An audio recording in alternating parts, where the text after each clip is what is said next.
Okay, so I'll start today with a new topic called Timoshenko beams. We already covered Euler-Bernoulli beams, which work for what kind of scenarios? Euler-Bernoulli beams works well for? Long, slender beam. Long, slender beams, right? But what happens when the beam is shorter? Euler-Bernoulli beam is not as accurate. And the reason is because if you have a shorter beam, now when you apply loading, you now get shear, a good amount of transfer shear deformation. You can almost imagine a very long beam that deforms. Most likely, the mid-surface dominates the response. Do you agree? Like the neutral axis basically dominates the response. But when you have a short beam, the behavior starts changing a little bit. And you start to have contributions from the transfer shear deformation. Okay?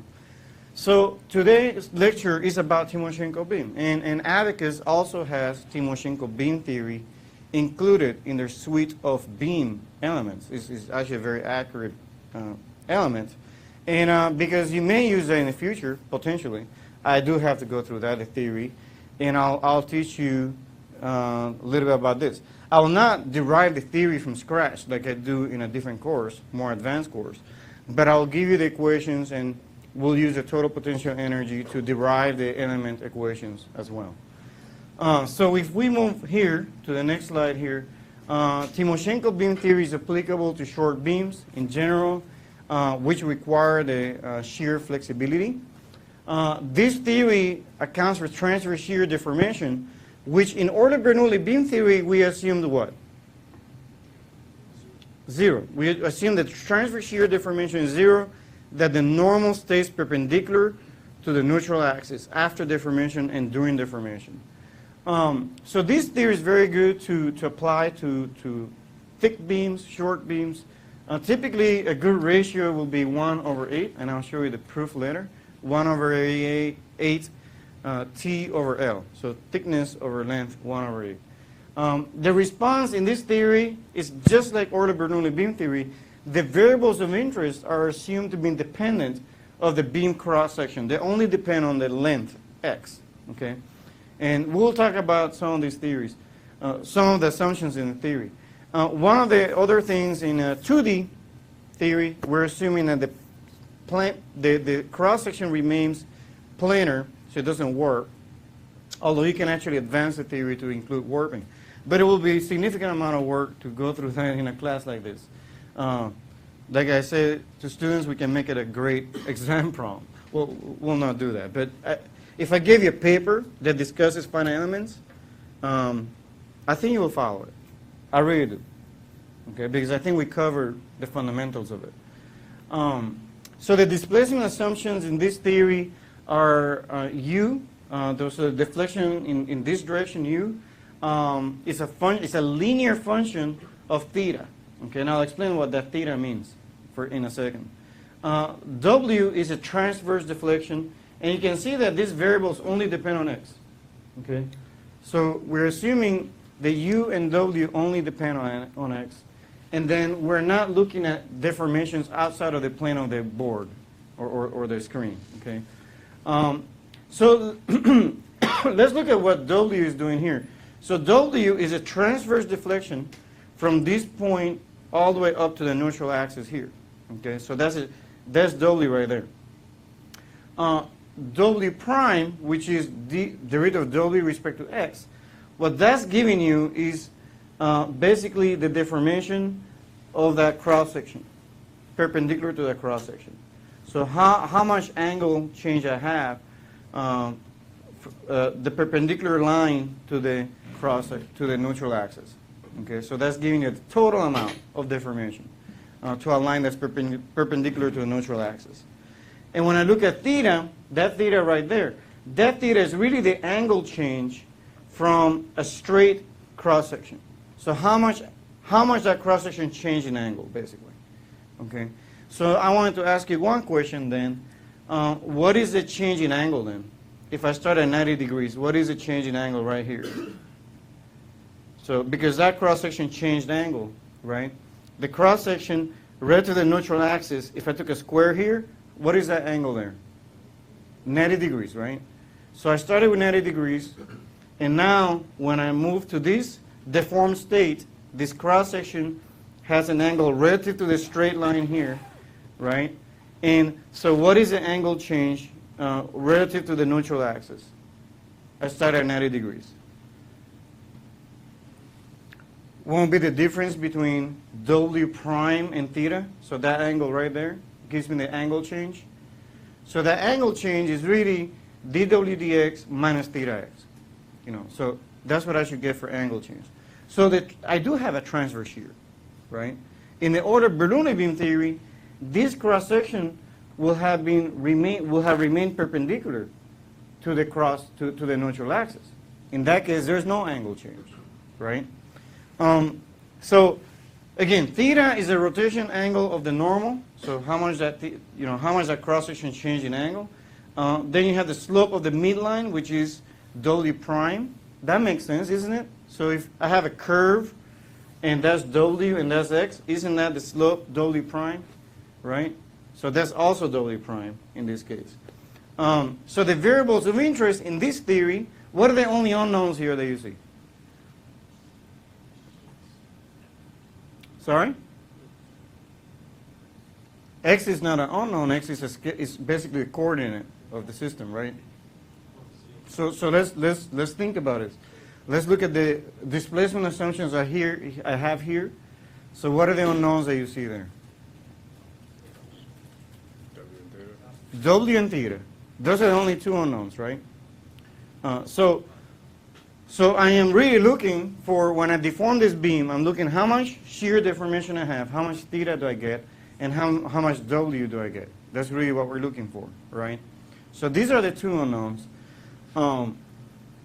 If I try to calculate the shear, the strains I get, the only non-zero strains are epsilon xx twice epsilon xz.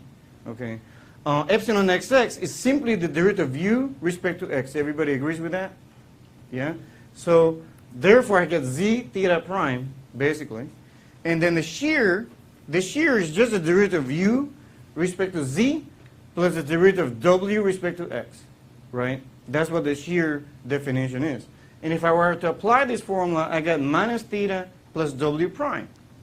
That makes perfect sense because we just said that the shear angle, which is a change in angle, right, after deformation, should be w prime minus theta x. And we saw that graphically here. That's theta, that's w, and then the angle change is basically w prime minus theta, right? So you see that works out. So this theory clearly shows clearly that this displacement assumption is consistent graphically to what we just discussed. We can also show that this displacement assumption is also consistent to no warping.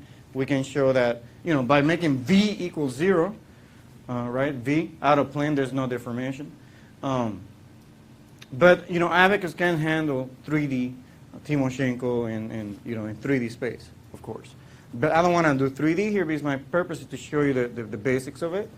At some point, it becomes unwieldy to really try to show this in class. As long as you understand the basics, we can extend that to anything you want. Okay. Any questions on the field here? Why is it 2 times epsilon x? So the definition of shear is twice the engineering strain epsilon xz, right? So the engineering strain gamma, shear strain, is twice epsilon xz. Okay, that's the definition. How accurately could you apply that theory to columns? Columns. So can you describe what kind of applications you're thinking of? Just like simply supported beam with the columns, and then This theory is very advanced, so it's going to cover short and long beams very well. Okay, so columns also are included. okay. Okay, this theory is actually more advanced than Euler-Bernoulli beam because in Euler-Bernoulli beam you're restricted to long beams, right? But we'll talk about this Timoshenko beam quite a bit today, and you'll see some limitations that we have here too. Now let's look at what's going on with the axial strain. You agree that the axial strain is varying linearly through a thickness relative to the rotation theta prime. You see that? So epsilon xx is a linear function of z through a thickness, while w here does not depend on z. So w, if I take a point here and this deforms to the neutral axis, that amount w that moved is the same as if I choose a point here, that point moves up an amount w there as well. Okay? So every point that moves an amount w. The only change we have here is that the axial strain, which is a strain along the fiber direction, this direction, the outer surface of these fibers, that strain is a function of z. So, for example, what is the deformation, what is the axial strain at z equals 0? 0. So meaning that the neutral axis is not experiencing any stretching. So clearly, the deformation is coming from basically deformation from bending. That's what's causing the axial strain. Just like in Euler-Bernoulli beam theory, remember, stress equals mz over I, right? So the stress varies linearly through the thickness, just like that in Timoshenko beam. Sorry, in Timoshenko beam, we also have the same case. So let's look at, with these displacement assumptions, in a more advanced course, I could teach you that the governing equations for this beam are given by these equations given here. There's two equations, one for theta and one for w. So there's two equations, and one, of course, you know which one is dominated by who. So by looking at higher order derivative, we see theta as the highest order derivative. We also see w as a higher order derivative for the second equation. So this one corresponds to theta, this corresponds to w. Okay, EI here is the bending stiffness. Okay, so E is the Young modulus, I is the moment of inertia. G is the shear modulus, A is the area, K is the so-called shear correction factor. Okay, and I'll explain a little bit more what the shear correction factor is, and we'll go also into what Abacus has to offer for shear correction factors. Again, the variables of interest in these two equations, I will know what EI is. I will know what K and G and A are. I will know the loading distribution, P is the loading distribution on the beam. So the only unknowns really are theta and W. Those are the unknowns I'm trying to find really for this theory. And if I know theta and I know W, what do I know? The displacements. Sure, displacements. And if I know displacements, what do I know? Strains. And if I know the strains, what do I know? Stresses. And so once I know the stresses, I can calculate whether the beam will fail or it will survive. Okay. So just give the big perspective here that this course is giving you the fundamentals of what finite elements is, but you want to also look at the angle. What we're trying to accomplish towards the end is really use these models to find whether a structure can survive the loads it's subject to. That's one potential thing that you could do with these models. Another thing could be for heat transfer problem. How hot does it get? Can I size the design so it doesn't get that hot in one end?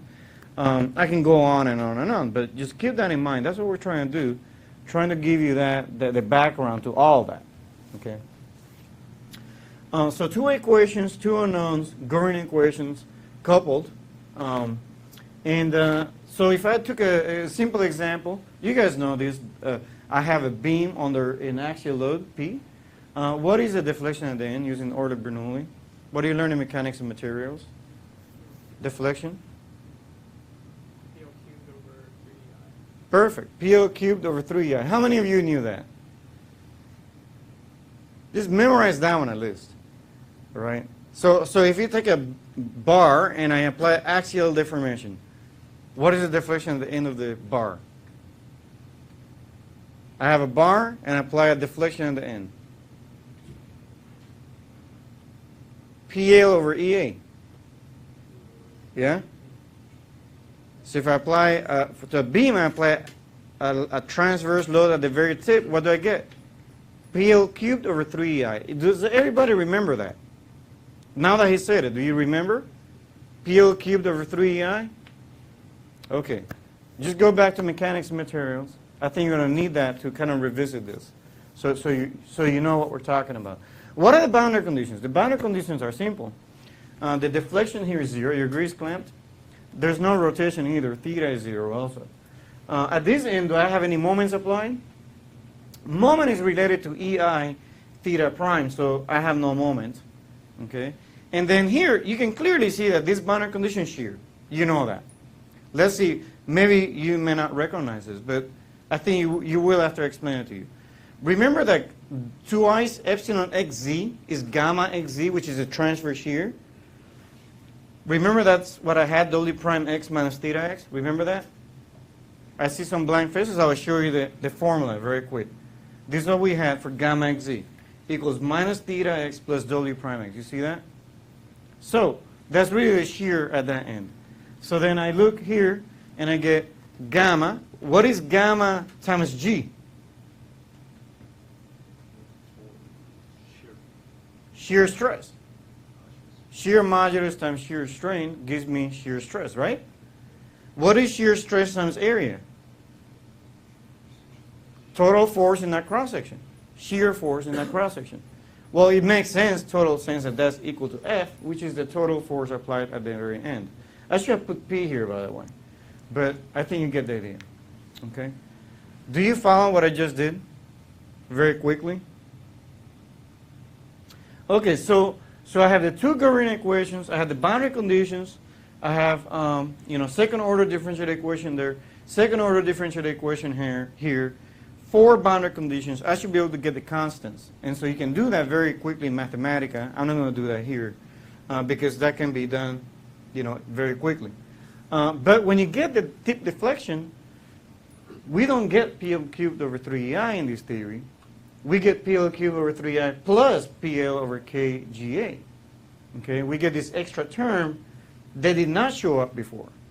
Okay, this term here is what you mentioned, and that's what you learn in mechanics of materials. Remember mechanics of that's what you have gotten, PL cubed over 3EI.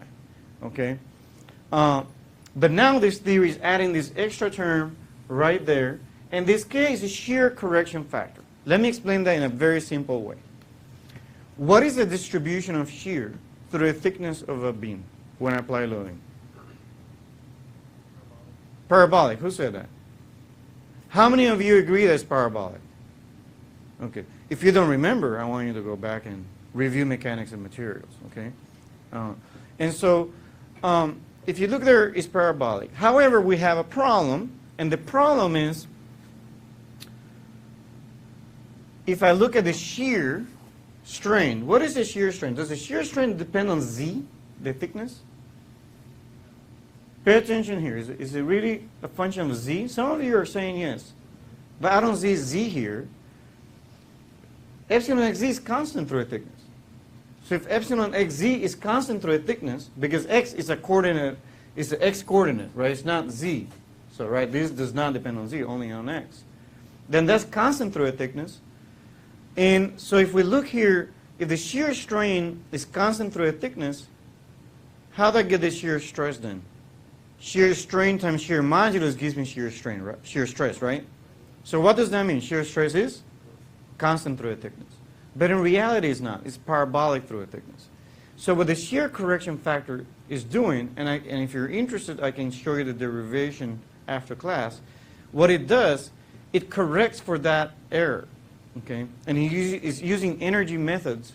You can use energy theorems to actually find out that, in fact, what you should have is, a shear correction factor. For a rectangular beam, rectangular cross section, what you will get is 5 over 6. A K equals 5 over 6. And we can go through the different Ks that you could get. Abacus gives you those, and they discuss them. But for now, I wanted to make sure you guys are aware of that at least. Does that make sense, my explanation on the shear correction factor, in a very simple way? Okay, without getting lost in the weeds? You get it? Okay. So what this is telling you is, if I had a short beam, order Bernoulli beam is going to do a disservice because it's going to be under-predicting the real deformation. The real deformation now is also adding a contribution due to shear. Okay? And this term will be missing altogether. If I take the ratio of this total tip deflection and I divided it by the tip deflection you get in order Bernoulli beam theory, and I make all these calculations for rectangular cross-section, and I take k equals 5/6, which is true for the rectangular cross-section. And I did all those calculations. I get 1 plus 3/5 t over L squared. T is the thickness of this beam, L is the length. If I plot this, I will get how far off Timoshenko is at the tip compared to Euler Bernoulli. You agree? That's basically what I'm doing. So if this was equal to 1, then Timoshenko and Euler Bernoulli beam coincide. And if they're off, then we know that Timoshenko must have something more that Euler Bernoulli beam is not doing for me. So let's see the plot for that.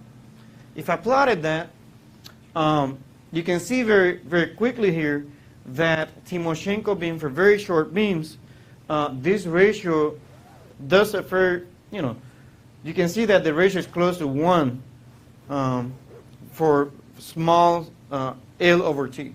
So lengths that are small compared to the thickness, Timoshenko beam, is way off. But there's a point in time where things start to look pretty close, and that ratio is about 0.2. Okay, sorry, 1/8. So 8/1. Typically about here, Euler Bernoulli beam and Timoshenko are fairly close. Okay, but I'll let you plot that at home so you can check it out. Okay, so sorry, I ruined the surprise. So now that you guys kind of understand the top level of Timoshenko beam, again, summary, it works for short beams, and for longer beams, it tends to actually converge to Euler Bernoulli beam. Okay, Euler Bernoulli beam is deficient in the way that it does not handle short beams very well because it's missing what? Shear deformation. Okay, are you guys awake, listening? Okay, excellent. So now what we're going to do is actually start looking at how to derive the finite element equations for Euler Bernoulli, for Timoshenko beam. And for Timoshenko beam, what is the first step? What is the first step when I give you partial differential equations? If I want to derive the finite element for the problem. Start with the strong form and get the I start this, very nice. I start with the strong form, which I already gave it to you. I showed it to you. And I formulate the weak form. That's my first step. Everybody agrees that that's what we're going to do? Okay, so if I go and do it, I have these two differential equations, and what I can do, because I have two of them, and if you follow my notes from previous lectures, I showed you how to deal with two equations, what to do in those situations. In this situation, you have to multiply the first equation by z theta. Okay, so I just made up a weight function. We could call it any variable. We can call it A, B, C. I just call it z theta. And I put theta here to remind myself that this theta, this weight function corresponds to the higher order derivative of that differential equation. So what I've formed here is the the residual function, and I'm making the residual function here orthogonal to the weight function z theta. That's what I've done. And to that, I'm adding. I can do it either together or separately. I decided to do it together to move quicker in class. But I added the second equation, which is really corresponding to W because it's the highest order derivative. And I've formed the residual function for that, made the error orthogonal to the weight zw. So now I have two weight functions that I'm going to track from now on. And so from here, this is a strong formulation of the problem. But if I were to use these to approximate a solution to the problem, then I have to use strong form Galerkin. If I use strong form Galerkin, then I will have to satisfy essential boundary conditions, natural boundary conditions, plus now I have a higher order derivative that I have to handle. Is that clear? Okay, so what I've done is then, if I multiply z theta to each of these, I realize I have two derivatives here. So I can split the order of differentiation. Here I have one single derivative. I'm not going to split the single derivative, just leave it alone.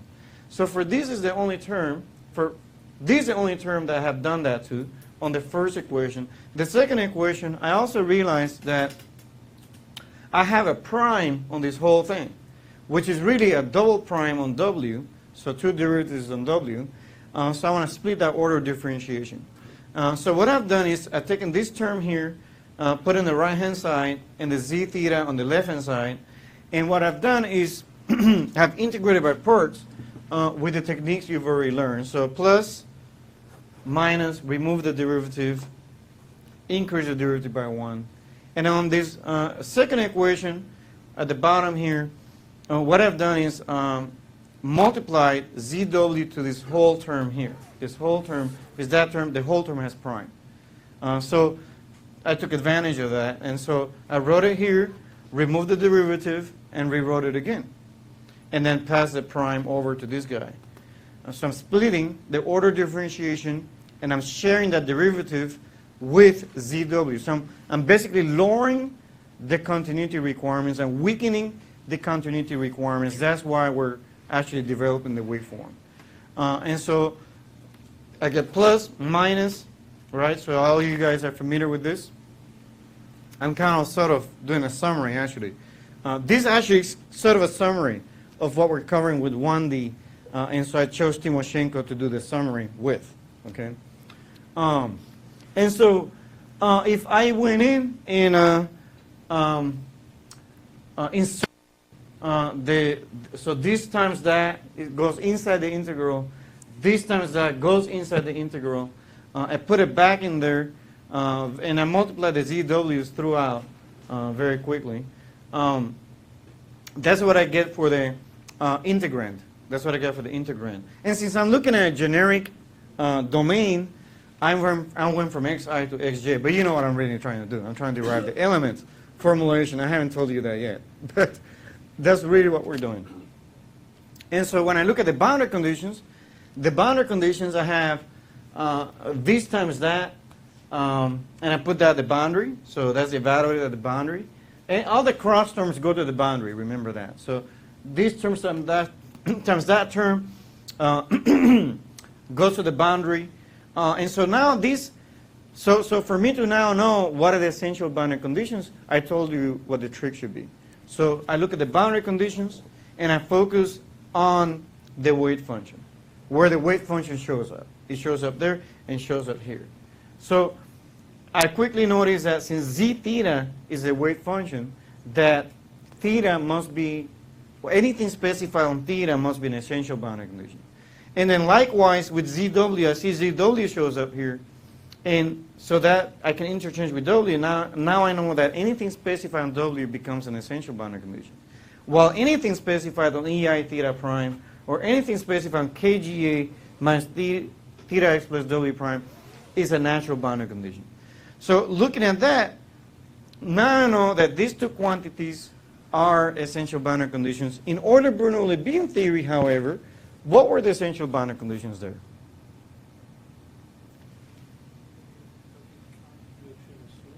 Sorry?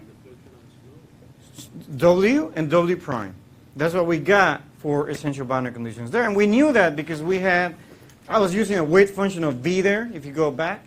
And so I had a V here, and I had a V prime here. But in this case, I don't have a V prime. I have ZW and Z theta. So I know that these are really the variables that for which, if you specify, those are the essential boundary conditions. Now, when I go back to the example here for this beam with a transverse load, if I stare at this now that I know this new information, what here is the essential boundary condition?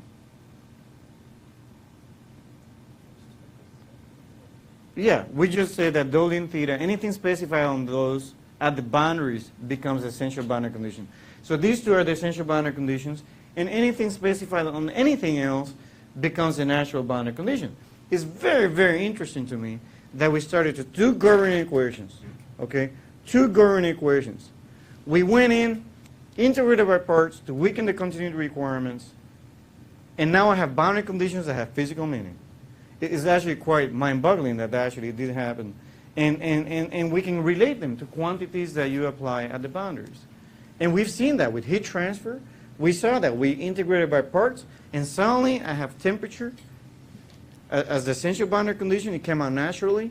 And then, no pun intended, we also got natural boundary conditions that were heat flux.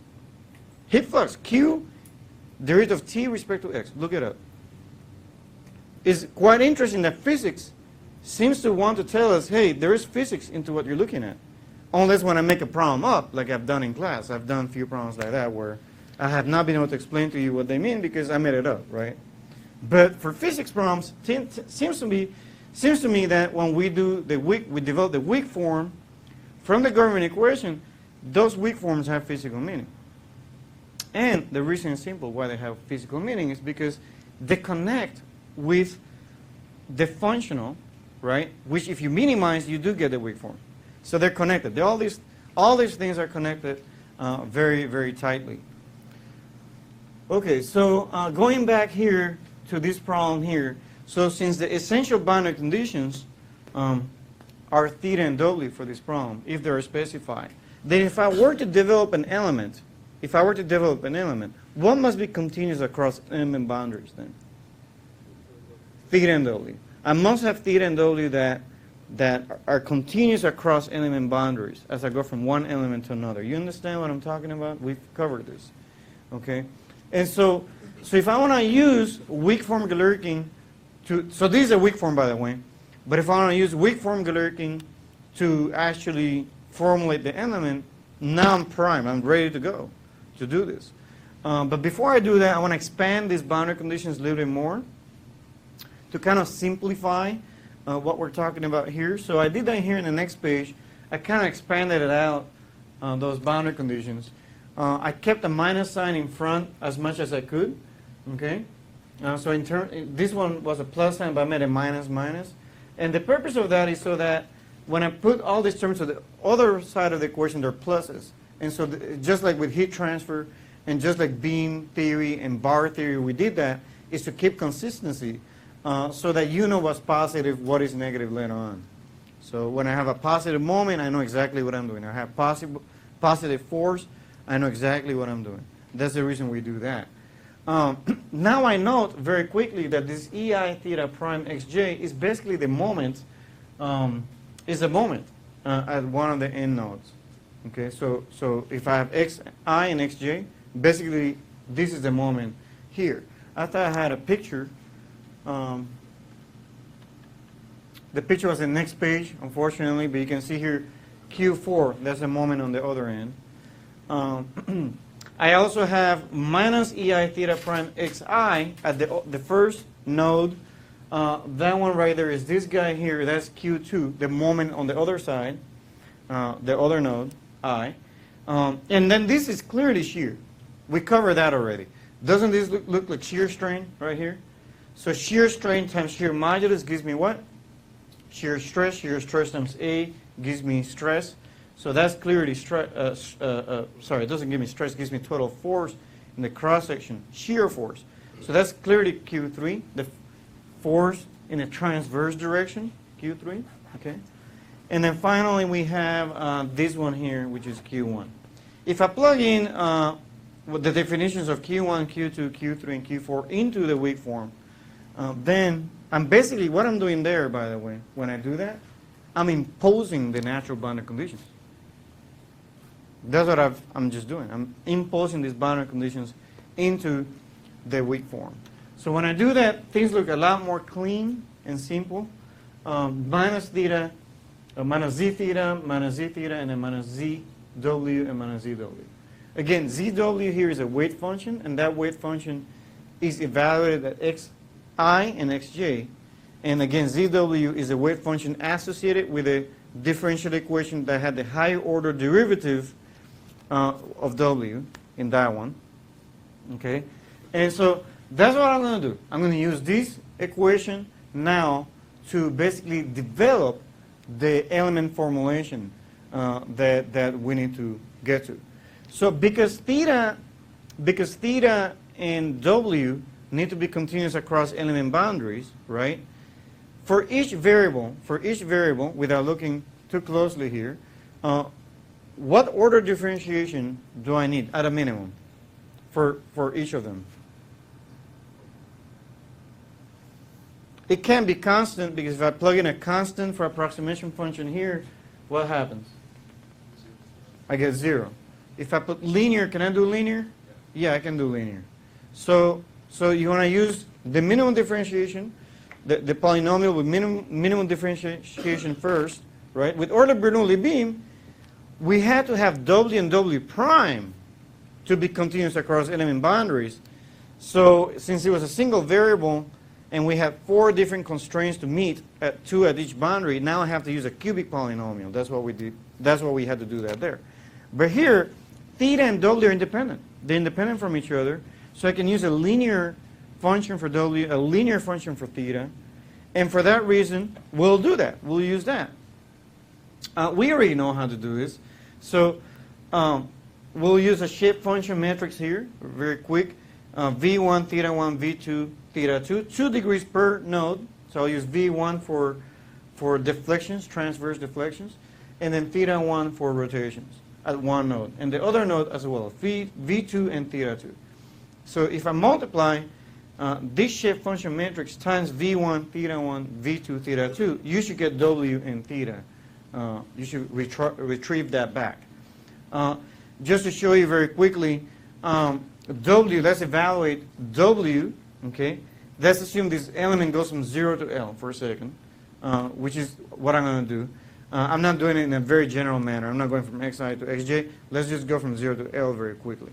So if I go 0 to L, what is W at 0? So I plug in 0 here, right? So that's 1. What do I get there? 0. So I have 1, 0, 0, 0. If I multiply that by this column vector, I get V1, don't I?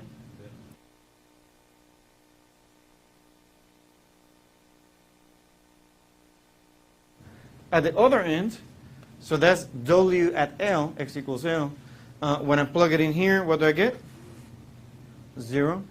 0, 0, I have 1 here, and then 0 there, right? So this first row times this column is basically 0, 0, 1, 0, so it's enabling this V2 to come out. So I have V2 for that end, which makes sense, it's working out. Theta, the trick here for theta was that we staggered it. We put N1 to be the second value here, the fourth value here. That's on purpose. So when I multiply this vector, sorry, this second row by this column, the 0 times V1 goes away. It doesn't show up. So it's a trick to kind of put in compact form.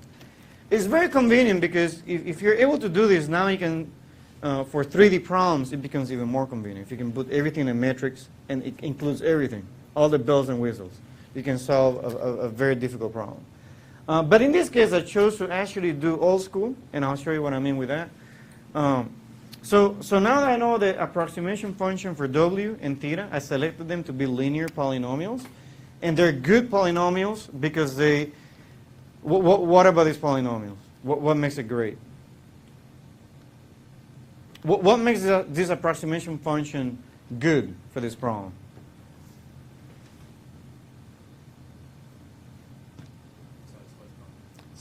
Basically, it satisfies the values of the ends, V1 and V2, right? We just demonstrated that by putting there x equals 0 and x equals L, number 1. 2, they're complete, linear independent, and also the shape functions, these are basically basis functions. If you add this plus that, what do you get? 1. So I get partition unity, and also these satisfy Kronecker delta properties. You can check it. Okay.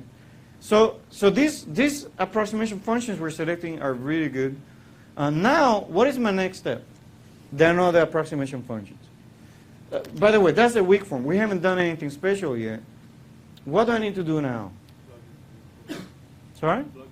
Thank you very much. I take the approximation function for W and theta and plug it into my weak form. And then what do I select for my weight function? Somebody else. What do I select for my weight function? I select each of my basis functions, right? Okay, and how many basis functions I have? 4. I really have 4. How many unknowns I have? 4. What are the unknowns? V1, theta 1, V2, theta 2, which is this vector right here. That's a vector of unknowns. And if I have 4 equations for unknowns, now I can go ahead and basically assemble my global stiffness matrix and force vector and all that, all the goodies, okay? So now that I've demonstrated that very quickly, let's substitute. I'm going to go through each equation, okay? Let's go to the first equation. So the first equation, I went in and substituted the value for theta 1. This was the value for theta 1. It was theta 1 prime, and that's why you see n1 prime theta 1 plus n2 prime theta 2. And for this was also minus theta, remember? This used to be minus theta. I plugged in the value for theta, which is n1 theta plus n2 theta. I see some blank faces, so let me remind you what theta is. So theta is n1 times theta 1 plus n2 times theta 2. What we're doing is substituting these equations into these approximation functions into the weak form. Okay, so that's why you see that. And then if you remember, this was W prime, remember? So theta plus minus theta plus W prime. So for W prime, I have n1 prime v1 plus n2 prime v2. Just substitution, substituting the approximation function in. For my first equation, I chose a basis function, the first one. I just chose n1, okay, which corresponds really, I chose it to be for z theta. So I put z, for z theta, I selected n1, okay. Now zw, because this first equation does not involve zw, I made it 0. So this is 0 and 0, okay. So again, the first equation, we're just focusing on z theta. I could have done zw first, but I selected z theta first to enable that one first. So when I do z theta, for z theta, I selected n1 to be my first basis function. For the rest, for zw, which was here and here, just to remind you, that's where zw was. Zw was there and there. I'm basically making those 0 and just focusing on z theta for now. Again, there's 2 equations there. So when I do that, and then now you also quickly realize that this will become 1. The shape function is 1 at that node, isn't it? Right? So if I plug in here, if I take n1, v for n1, sorry, theta for n1, what do I get? For z theta, I chose n1. n1 evaluated at node, the first node, x equals 0, is basically 1. And it's 0 at the other node, which is that one. And then this one has zw's, so I'm making those 0 because we're not dealing with that equation yet. Okay, so that's my first equation. The second equation, I'm going to select zw, which was right here. The same, I plug in the approximation functions for theta and w. I already plugged them in. The only thing I'm switching now is the basis function, the weight function. Now I'm selecting the weight function to be the second basis function, which is a shape function, n2. That's the only difference between this one and that one. But now, when I do that, you will see here that I get a 0 at this node, 1 at that node. That makes sense because n2, isn't n2 at this node I 0 for Kronecker delta property? But n2 at node j is 1, right, by Kronecker delta property. These two are 0 because we're not enabling zw yet. We're not enabling the weight function that goes along the second equation yet. Okay. Again, I could have done this in 2 separate equations to make it easier for you to see. And I did that in one of my previous lectures. I'm just trying to show you how to do it when everything is together in one equation. So you see a different perspective. The third equation, we're going to disable this top equation, z theta now. I'll make it 0. Okay. And I'm going to focus now on the second equation, which has zw. Remember that? So for the first weight function, I'll select n1, so I get n1 prime and n1. This was z theta here, if you recall. I mean, disabling those. And then I have z theta, zw there, and zw there. Okay. For zw, what I selected? n1. Okay. And since I selected n1, so then n1 at node I is 1. That makes sense. At node j is 0. Kronecker delta property. Then again, I went to the fourth equation, did the same thing. disabled the first equation because now we're focusing on ZW. The second wave function, I selected ZW to be N2. And again, you see here that due to Kronecker delta property, N2 here at node I is 0, but at node J is 1. Okay, so I have my 4 equations. I'm done. 4 equations and 4 unknowns. But now I need to put a matrix notation because I have a V1, V2, theta 1, theta 2 everywhere. I want to make it nice in a matrix format. That's what I did. I put a matrix format. It looks like this. Little bit messy. I agree. But there you have it. Nothing to be, you don't have to fear anything. It's just what it is. It's 4 by 4.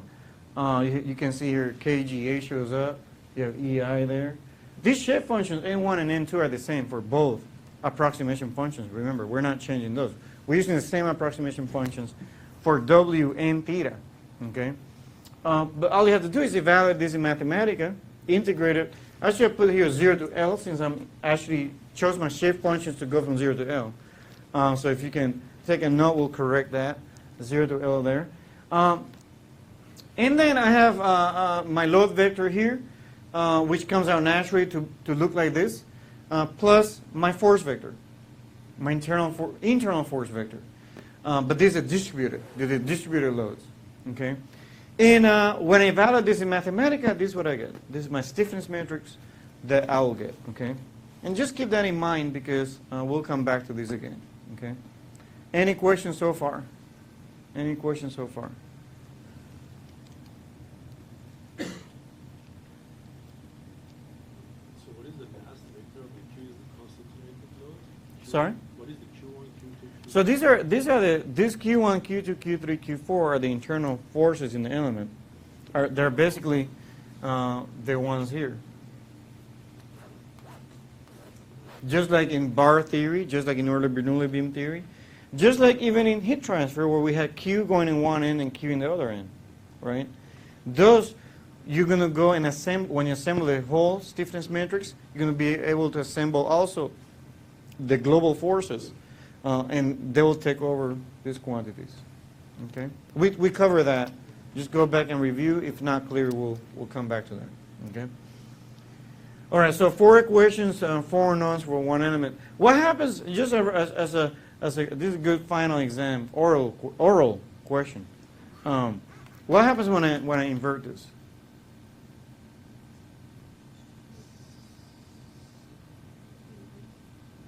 Sorry? Can I invert this? Well, I can, but it will be singular, right?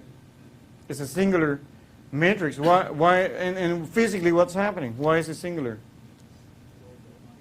I didn't apply any boundary conditions, so it's floating in the air. If I apply any loads, or there's no unique solution, basically.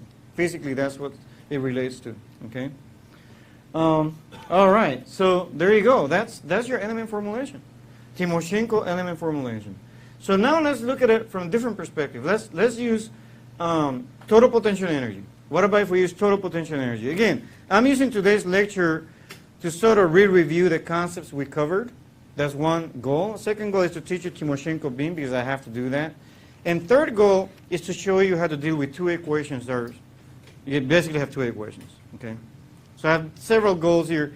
And my fourth goal is to show you that not everything is perfect in life. And I'll get to that when I get there. You will see that this formulation actually is not very, very robust. And when I get there, you will see it. So when I start with the total potential energy, all of you should recall that we started with the total potential energy, the strain energy, plus the potential energy of the loads applied. Okay, so the strain energy was basically 1/2 the stress in one direction times epsilon xx plus 1/2 sigma yy times epsilon yy and so forth, if you go back and look at that lecture.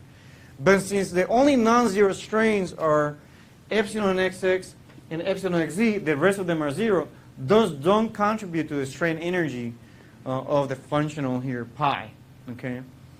And for the distributed force, that's the total potential energy. That makes sense. That's a load applied P, the work done by a load applied P, moving through a deflection W.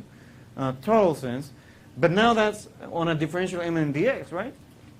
So basically, the total work done is the integral over that quantity. And then these ones are easy to define as work done because it's Q, the force Q1, moving through the deflection V1. That's the work done. Isn't the work done the force times how much it moves?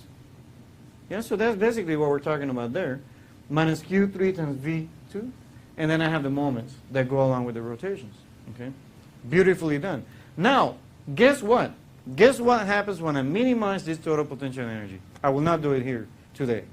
But what do I get when I minimize the total potential energy? Sorry? You guys didn't do the exam yet? I think that wasn't the exam due like a week ago? What happens when you minimize the total potential energy? You get the weak form. I'm not going to do it here, but I'll give you, for some of you that are, maybe lagging a little bit, I'll give you 20 points if you prove that when you minimize the total potential energy, using the formula I showed you before, that you get this as a weak form, that you get this, okay? And I already showed you the formula that you need to use to do that. But I have great faith you'll be able to do it. If you don't know how to start, come to me at the end of the lecture or Leonardo, and then we'll guide you through what you need to do. Okay? I'm not going to do that here.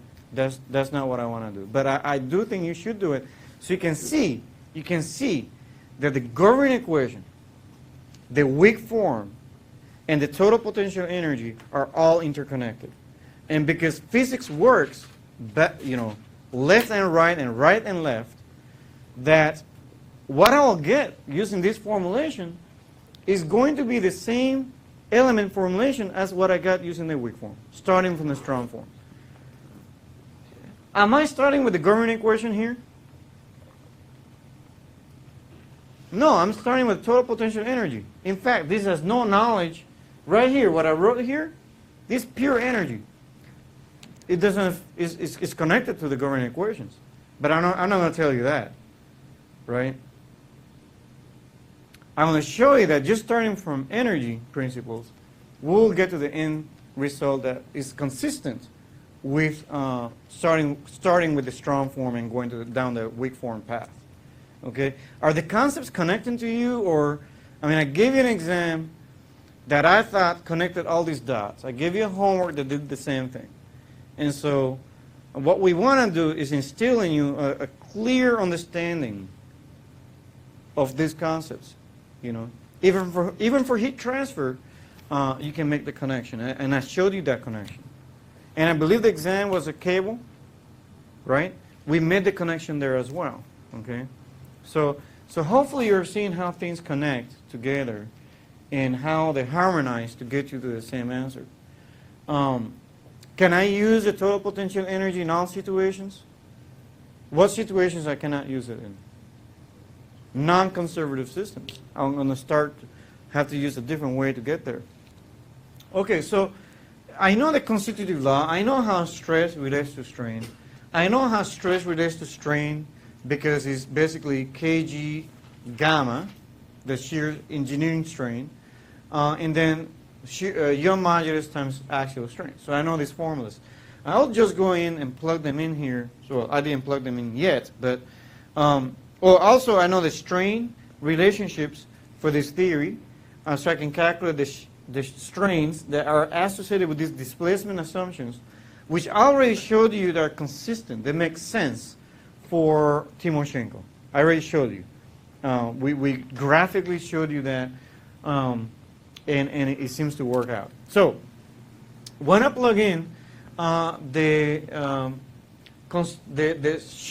strain displacement relationships into these stress strain relationships, which I can do very quickly because sigma xx is E times epsilon xx, and so epsilon xx is this, so I can plug it in.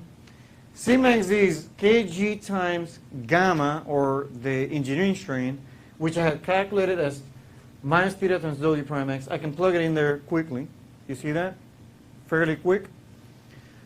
So I can do that. So let me plug this now into the total potential energy. When I do that, I plug it in, I get this term squared. Okay, I think I have a problem here. If we can take a note, this sigma xx does not go here. Okay, that's an error.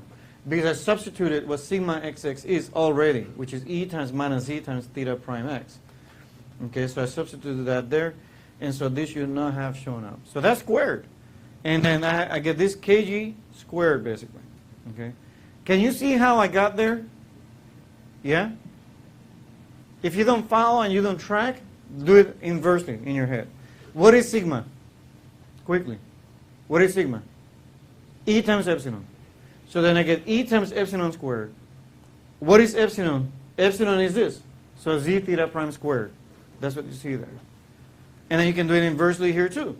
Sigma xz is twice epsilon xz. Well, what is sigma xz? Sigma xz is kg times strain epsilon xz. So then I get basically kg times epsilon xz squared, and epsilon xz is given here. So I get kg times that squared.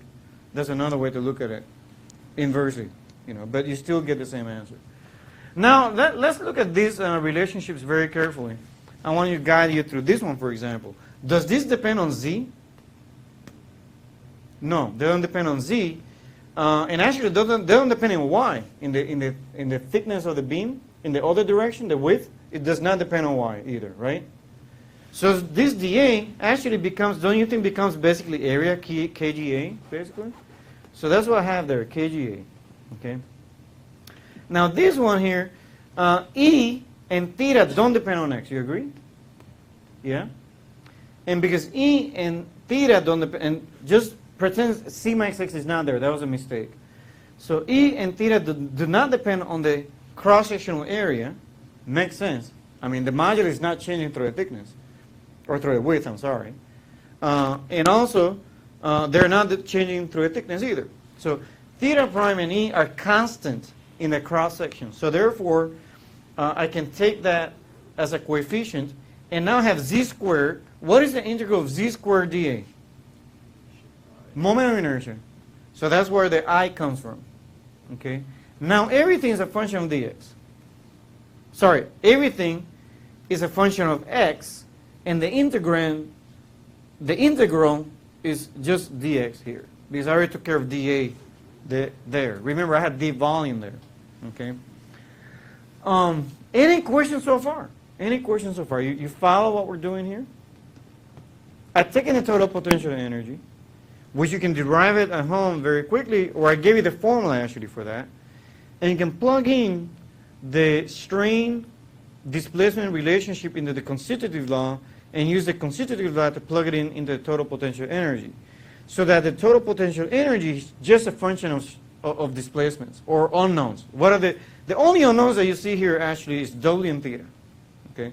So we made it just a function of that. Okay. Any questions? Okay, so this is a question you're going to go home and try to minimize if you want the extra points. Okay? So now, what is my next step? What is my next step?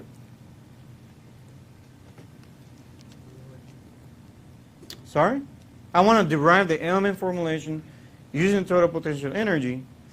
If you remember from the Rayleigh-Ritz, what I will do is put in the approximation function for each of the variables of interest into the total potential energy and minimize the total potential energy relative to the unknowns, right? This is what we did. Very simple process. We're going to do that today. Okay? But I'm going to do some tricks. Because I want to do it differently from what I did in weak form. Just to show you different ways of doing it. They're a little bit quicker than what I did earlier. What I did earlier was actually messy and took too many steps. Okay? So I'm just trying to give you different perspectives on how to go about this. So we know that W and theta must be continuous across element boundaries. We already have shown that what interpolation functions we'll use for W and theta. Okay? But I'm going to turn this into something a little bit different. I'm going to turn this into a matrix format, and I'm doing that on purpose. So if you notice here, I can actually call E bold to be this quantity here. Okay, I'll call it that. And if you actually took this E bold and made it E transpose times that matrix times E bold, if you multiply this at home, you get this equation back. Actually. Some of you are like smiling, like, this is cool. Well, because if you do everything in matrix format, everything is going to be quicker. Remember, finite elements is about putting things into matrices, and so come up with a systematic approach, right? And so if I can make it into matrices, then I can quickly get to a formulation. Some of you also have blank faces. Some of you are smiling. So for the ones with the blank faces, if I multiply this row, okay, if I multiply this times this matrix, and I multiply it by that, these are constants basically, diagonal. So what you really get is this squared times EI plus this squared times KGA, which is exactly what we have here. But if you're really, really concerned about what I just did here, you can also do it at home. Okay? Or you can just simply use visualization in your head. This is E bold transpose is basically now a row, right? This becomes a row. So the first row, right, times the column basically gives me theta prime times EI. You agree? Okay. And now I have the first row, which is a transpose of that, minus theta x W prime x times the second column is KGA times that. So now I have a row times this column, and that's going to give you this squared. Just try it at home, and you'll see it's going to work out. Okay? I'll give you half point extra credit if you try that. I will not give you a lot of points for that. Okay. All right. Enough of that. We put the problem in a way that I think is going to be very powerful. And so let's look at E bold now. So actually, let's not look at E bold now. Let's look at how to approximate theta and W. So I'll go back to what we've done before. I already showed you this. We're going to use a linear approximation because if I go back to my total potential energy, I look at my total potential energy, I have a prime there. So I cannot use a constant for approximation. That doesn't work out. Constant prime of that is 0. It goes away. So if I use a linear approximation is excellent because now the prime of that is a constant. I can use that there. Okay. I also want to draw your attention a little bit very quickly. We're going to bring this up a little bit later in a very important topic. But if I put theta here, what do I get for a function? A linear function. If I put a linear function here, what do I get? A constant. So I have a constant times a linear function. So it didn't blow up. Nothing happened there of concern. So I can use a linear function here. Okay. But keep that in mind. This particular point I just made now is going to become more important later. Okay. We all agree these approximation functions will work. Linear interpolation. These functions actually do work. They satisfy. These basis functions satisfy partition unity, Kronecker delta, and again, they allow us to use unknown coefficients that are at the node, rather than unknown coefficients that you did not know what they meant before, if you remember back from your homeworks. Okay. So now I'll use this, and I'm going to do something really, really clever, actually, which I did not invent, so I will not take credit for this.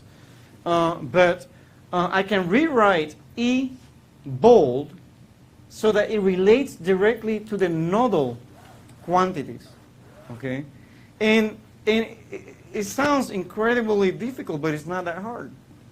Okay, all you have to do to accomplish that is the way I look at this matrix here that relates E bold, which is this column here, to these nodal quantities. I view it as a transfer function. It's basically a transfer function. How that strain, I call this strain maybe, or some quantity like strain, I relate, and this is really strain. These are the curvatures, and this is shear strain. So these are really quantities that have to do with strains. I'm basically looking for a transfer function that relates strains to deflections at the or unknown quantities at the nodes. Now I want to see if everybody agrees with me that theta prime, in fact, is n1 prime times theta 1 plus n2 prime times theta 2. Does everybody agree? Yeah, I mean, isn't theta n1 times theta 1 plus n2 times theta 2?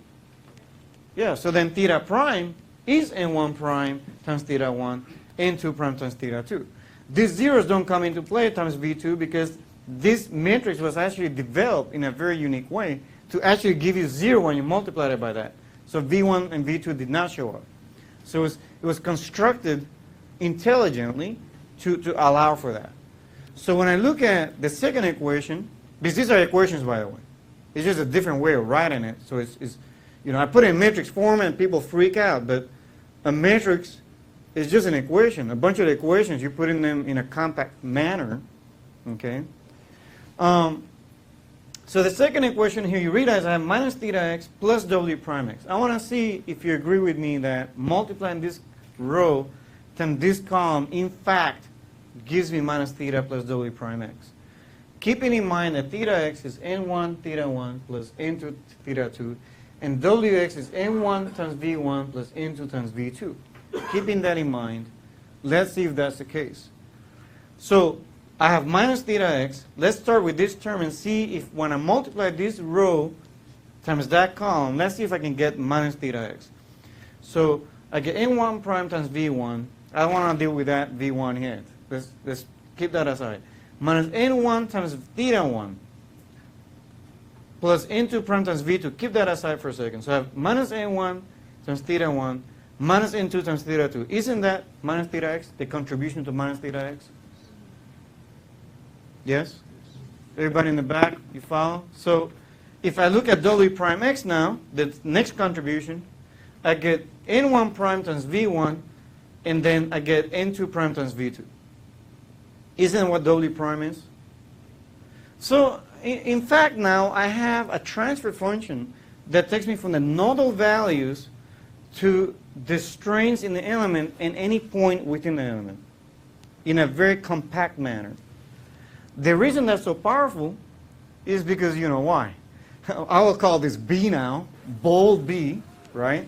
We'll call it bold B there. We'll call this D bold, and D bold is really what I'm looking for. And I'm going to trick the system.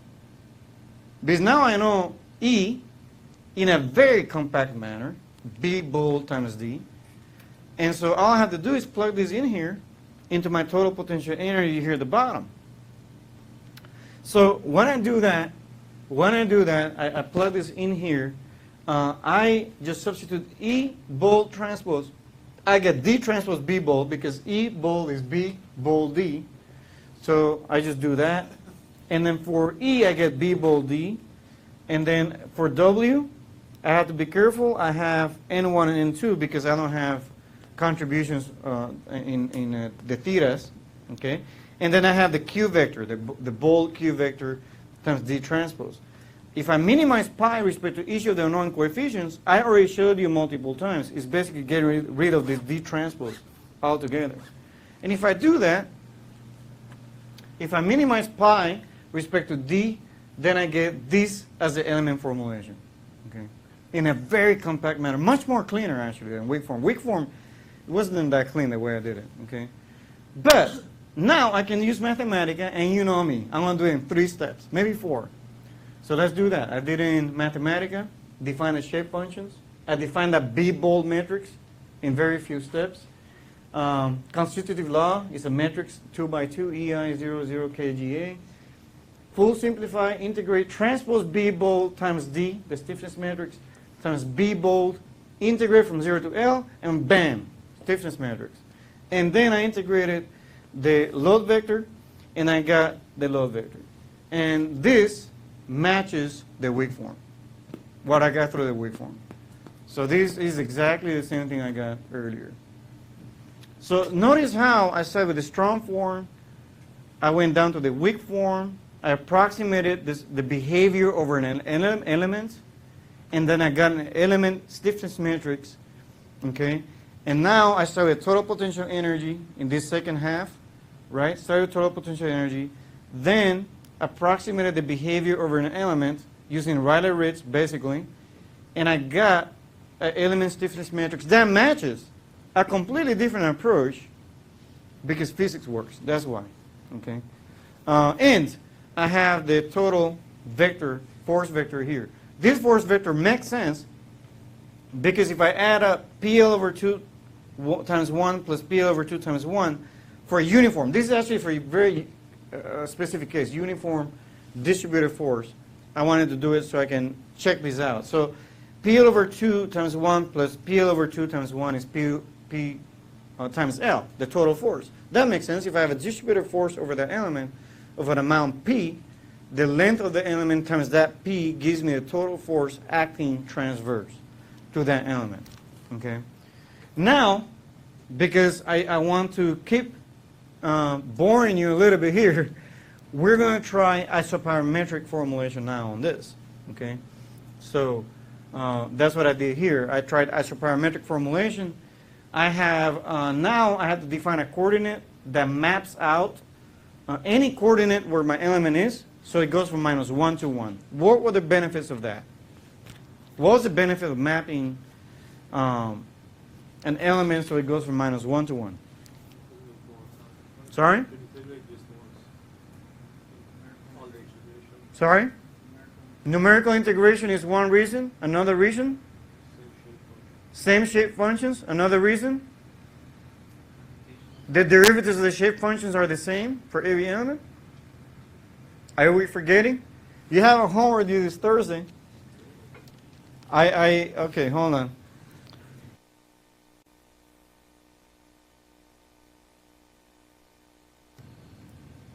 Okay. All right, that's the, we're going to relate the general elements to an element that goes from -1 to 1 for the reasons we talked about. And so now my shape functions now look very simple. They go from, for W I get 1 minus C divided by 2, 1 plus Z divided by 2. For the rotation I have 1 minus Z divided by 2, 1 plus Z divided by 2. Okay. So just as before, but now I'm writing things in terms of C now. So they go from -1 to 1. So nothing different from before. The only difference is that these derivatives now are respect to X. You agree? Yeah? But now my ends are dependent on C, not X. So now I have to figure out how to do that. So I'll use chain rule. We covered that chain rule, right? Remember? And the chain rule allows me to calculate this. Even though n depends on C, I can actually calculate n respect to X by doing chain rule. Okay? And we already covered that derivative of X. We know what derivative of X respect to C is for a linear interpolation. But we call this J basically. So if I know this J, I can solve for this term, and so I get this times 1 over J. And that's what you see here for the first shape function and for the second shape function. I did that. I did the calculation, so I put it in here directly. Derivative of n1 respect to C, J inverse. Okay, and so I just put it in here as you see. And you can see that here some of them don't have it, and that's because there's no primes. Right? I didn't have to take that derivative. If you've calculated J for this problem, you will get this L over 2. You can find that very quickly, and we did that in previous lectures, so I don't want to repeat that again. But since I have J inverse, then I get 2 over L, and 2 over L, and so forth. So I just calculate all that, just worked it out. And so now, this is true for every element, except now the L, I have the geometry inserted there, but that's not a big deal. If you know the element length, you know B bold. Now that I have that, actually I did the calculation here. I didn't think I did it, but the derivative of X with respect to C also needs to be calculated to replace the dx that was there for deep C. So then I have this chain rule, that's J, and that J is L over 2. So I'm going to replace dx to be L over 2 times deep C. So that's that. And now this B bolds R is given here, right there. Everything else stays the same, but now my integrals go from -1 to 1, just like that. Okay. The calculations again were performed in Mathematica. I did in Mathematica specify n, so that n1 is 1 minus c divided by 2, n2 is 1 plus z divided by 2, and then I continue it on and on, just like before. But my integrals go from minus 1 to 1. And when you calculate all this, and don't forget this dx, I replace it by L over 2. Okay?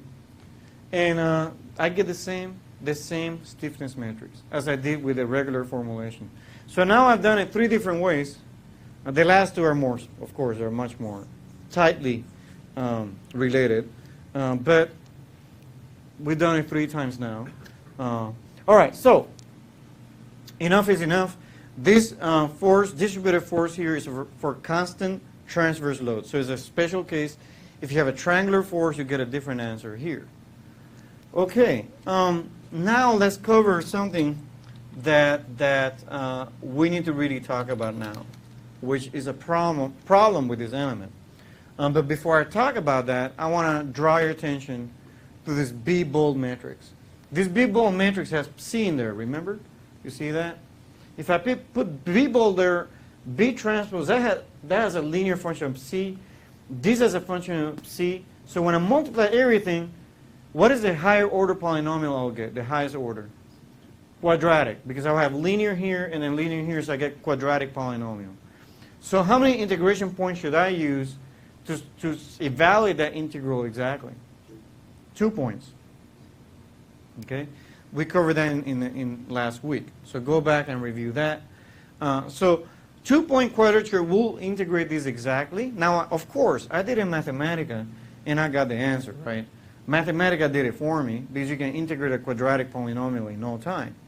But I wanted to bring this attention in terms of quadrature, because we're going to talk about this a little bit more now. Okay? So one of the issues with this element is the following. If I use 2 integration points, which will give me the exact solution, by the way, will give me the exact solution. If let's say I chose an element about here, okay? I chose an element about there. It goes minus 1 to 1. I map it to minus 1 to 1. And I have two interpolations, right? One for V, one for theta. You agree? So remember that the sampling points are minus 0.577 or 1 over square root over 3. Remember, minus 1 over square root over 3. And the weight functions that go along with that, the weight for the integrands, are 1 for each of them. So that I get this as the sampling points. You notice that for W, I basically I could have either a constant, or you could have V1 or V2 to be different. Doesn't matter. The point is that I have this here. Okay, I have an interpolation for each, V and W, and I'm basically sampling on those guys. When I look at the number of elements for a thick beam, the finite element solution divided by the exact solution for 2-point Gaussian quadrature, 2 points, which gives me the exact, should match the exact. For one element, I'm off. I increase the number of elements and I get better. So I'm getting better. WFEM is getting better to W exact. That makes sense. The more elements I have, the closer I should get to the solution. The problem is when I look at thin beams. When I have a very thin beam, I see a problem here. I increase the number of elements, but things are not really improving. I mean, the error is huge. The FEM solution is a fraction of what the exact solution should be. And I increase the number of elements from 1 to 2 to 4 to 8, and it's not helpful. It's not going anywhere. Okay? And it's mind-boggling because Timoshenko should have worked. It should have worked for a long beam. I told you that. I told you Timoshenko should be a good theory for long beams and short beams. Yet, this is not what this is showing me. It's not what's telling me. Okay? And so when we explore what was going on here, we need to explain this issue because something is definitely wrong with this theory, with the way we're doing things. And when we explore more carefully, let me divide this by EI, this total potential energy. I'll divide this by EI all across. And then I'll see here that I have KG A over EI, and I have P over EI, and this one's over EI. Let's ignore this for a second because the one that we need to really invert is a stiffness matrix. which has KGA over EI. And in fact, when we look back at the weak form, the stiffness matrix, we got the weak form. This is what we got. We have EI over KGA, but in fact, you will have something similar there when you invert it, okay?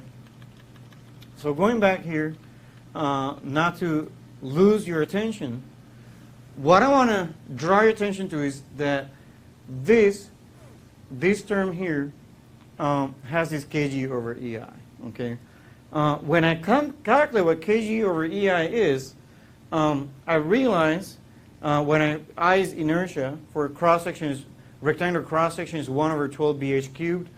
Substitute everything there for an example. And then I get 12 kg EH squared. And what I quickly realize is that 1h becomes very small, which is the thickness of the beam. What's happening to this ratio? Can somebody tell me what's happening to this ratio when h becomes very, very small, say? Or when h becomes close to 0, what's happening? This, huh? I can't hear. When h becomes small, what happens to this ratio? It wants to approach a very large number. It wants to give you a huge number, okay? So this integrand now wants to blow up because when h becomes small, you have that ratio that's approaching a very large number. And so the only way the finite element solution has to resolve this issue is to counteract it. It's going to say, well, if you're going to blow up that number, this must be 0. I'm going to have to make that 0 to make it work. Well, that makes sense. That's correct, actually, because for a thin beam, right, that's very long, how does this element should behave? Like who? No shear. Thank you so much, man. It should behave like Euler Bernoulli beam, which has no transverse shear. So it's doing the right thing. This wants to blow up. This wants to approach 0 to be able to counteract that.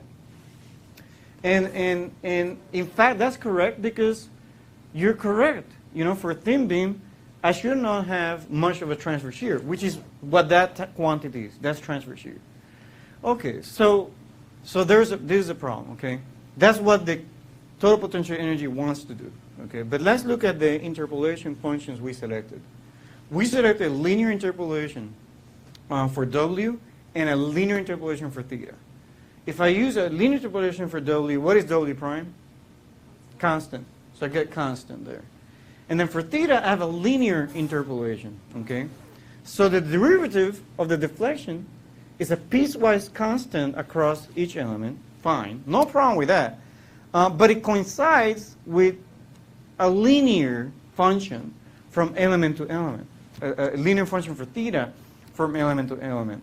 And so if I need to enforce a clamped boundary condition, okay, now I have to somehow deal with the fact that I have a constant value for this and then a linear function for that. They're not compatible, okay? If you added these two for a clamp condition, adding this plus that will not really give you 0, okay? It's not going to allow you to give you 0 for a thin beam. And so now you have an issue. You have an issue that you have to resolve somehow. And it, you know, so TPE is forcing you to get this to 0, but then the interpolation functions I selected are not allowing me to enforce that condition quickly. And so when I look at, and this is a repeat of the previous slide, but with a different set of lenses. Now you know a little bit more what's going on. This is constant now. The derivative of W is constant now from element to element. But theta has a linear distribution. If I add a constant times a linear distribution, I'm basically getting, I'm not going to get a 0 value for shear. I'm not going to get that. In fact, if I have a constant derivative, I may even get some amount of 0 deflection, potentially, okay, because of this. Now you can see why here I have values that for FEM for thin beams are not getting close to even the exact solution. So how do we deal with this? How we deal with this, and by the way, this is from another book, Zinkiewicz and Taylor. In this case, they also show that. They show that with two-point quadrature, it matches exact solution really well. Really well. I'm sorry. The two-point solution, the two-point quadrature, which is the exact solution using FEA, is not matching the exact solution that you have gotten for very long beams. These are long beams here. Okay, so I'm not getting there. That's just to point out. So the main issue is that the deflection, if we look at the bottom of the issue, the bottom line of the issue is that the deflection and rotation of the cross-section do not have compatible interpolation. That's the bottom. That's why that's happening. And therefore, it is not possible, because of this inconsistency in interpolation between this here, which is linear, and this one, which is constant, because I chose linear for W, so derivative of W is constant. Constant plus linear does not allow me to get to zero. That's why that's happening. And this effect is called shear locking. Shear locking. I'm going to continue here, and I'll take your question towards the end, because I want to make sure we cover this. But shear locking is the behavior that does not allow you to, basically the behavior becomes too stiff of that beam. And so, in this case, it's called shear locking because it's a shear term causing this problem. Okay? So there's two approaches that people have used to circumvent this problem. The first one is called a higher order interpolation. So we're going to use a higher order for W. We can do that. What if I use a quadratic function for W? What happens now? What do I get for derivative for W? Linear. Now that linear function is consistent with theta, which is also linear. So actually that's a good idea, because now I have consistent interpolation. Now I can potentially be able to replicate a zero shear strain for long beams. Okay? Another approach that people have used is called reduced integration. What about if instead of integrating with 2 points, I just integrate with 1 point? So let's use a less accurate integration scheme to see if we can do a good job. Basically, that's what we're saying here. And that's why this is called an engineering approach, because it's not, it doesn't sound mathematically rigorous.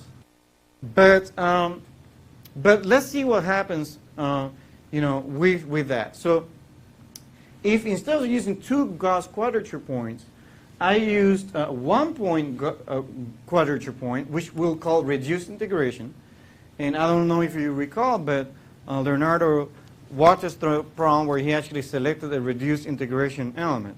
Okay, we didn't discuss at that point why we're doing it, but what I want to point out to you is that a reduced integration element with 1 point, you're basically sampling the rotation at 1 point in a domain. Do you agree? In the center, actually, at 0.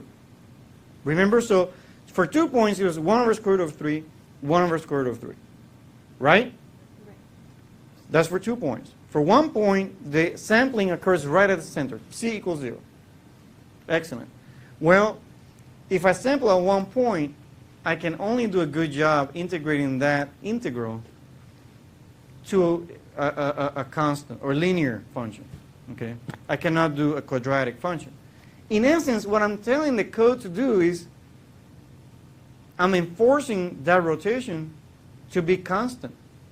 I'm basically saying I want that rotation to act like a constant. So now this theta acts like a constant in my integration scheme. W prime was linear interpolation, right? W was a linear interpolation, so W prime is what? Constant. So now constant, that's more compatible now.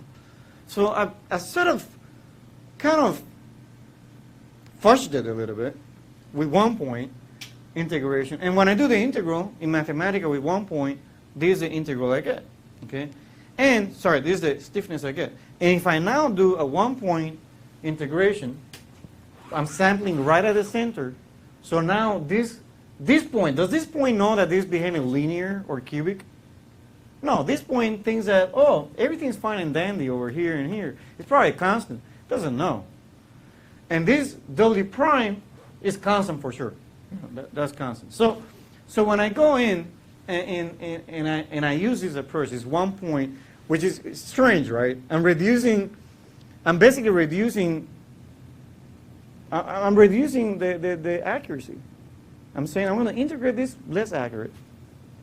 And yet, when I look at for a thin beam, bam, it matches the exact solution. It's like, wow, this works out. And for thick beam, almost very similar convergence, both of them, thick and thin. So this Timoshenko beam now, we started with an element that, had experienced some shear locking problems.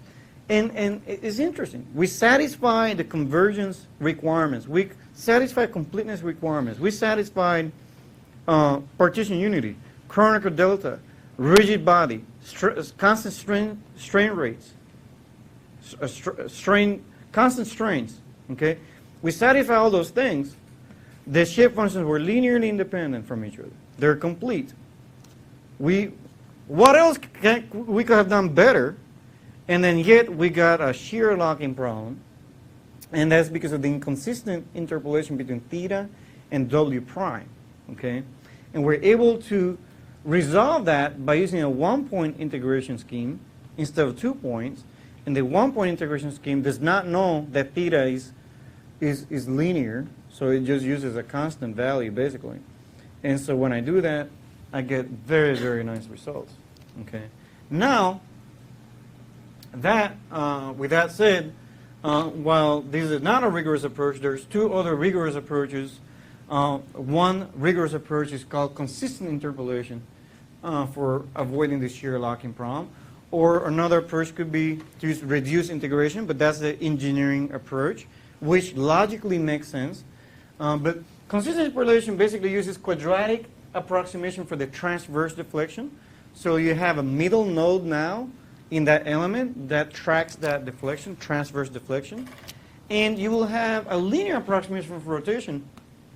That makes perfect sense because now theta plus W prime, W prime minus theta prime, that combination gives you a shear that has the same order polynomial.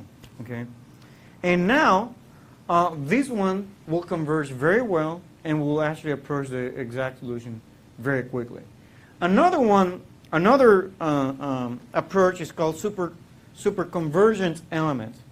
It's called superconvergent element because you use a cubic polynomial for the transverse deflection, so two interior nodes for the deflection. And for the rotation, you use a quadratic for the rotation with one intermediate point. And so now, again, I have consistent interpolation between W prime and theta in my shear term.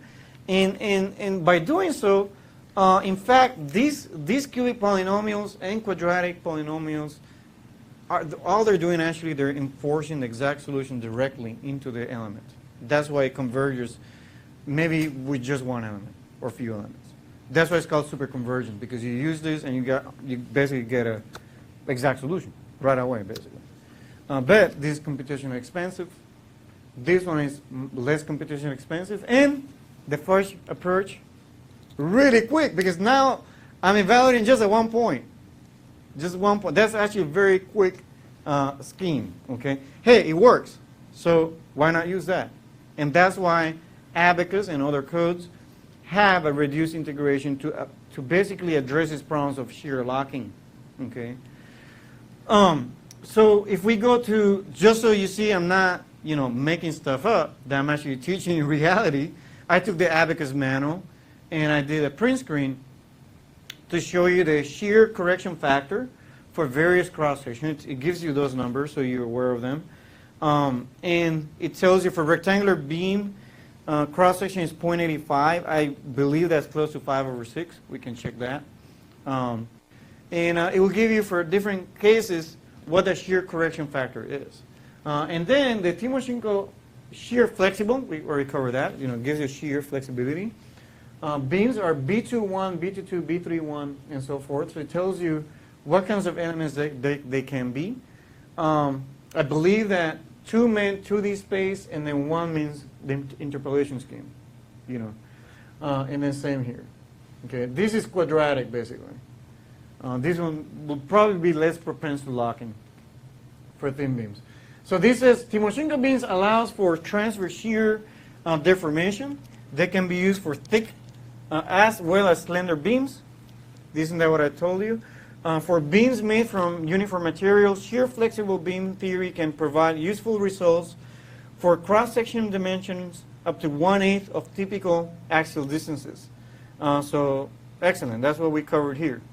All right. We also covered the assumptions of the transverse shear behavior Timoshenko beam, and we said that that behavior is independent of the response of the beam section, the cross-section. We said that. Theta and W are not dependent on the cross-section.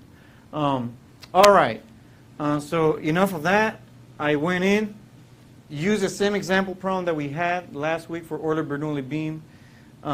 Took that problem, switched it to Timoshenko here, and ran it, and I got the exact same results. I got a deflection of 0.183. That's what I got with Euler-Bernoulli beam also.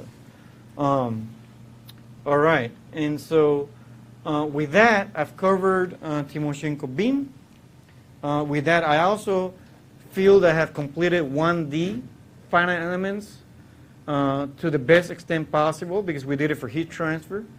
We did it for Euler-Bernoulli. We did it for Timoshenko. We did it for a fake problem differential equation I came up with. And then we also did it for an elastic bar. And then, top of that, you did it for the cable problem that you're going to turn in this Thursday. So there you have 7 problems that we worked through in extensive detail. And I feel that that should be enough to really get the point across of what we're trying to do here. Okay? If you have any questions, I'll be here to take that. You have a great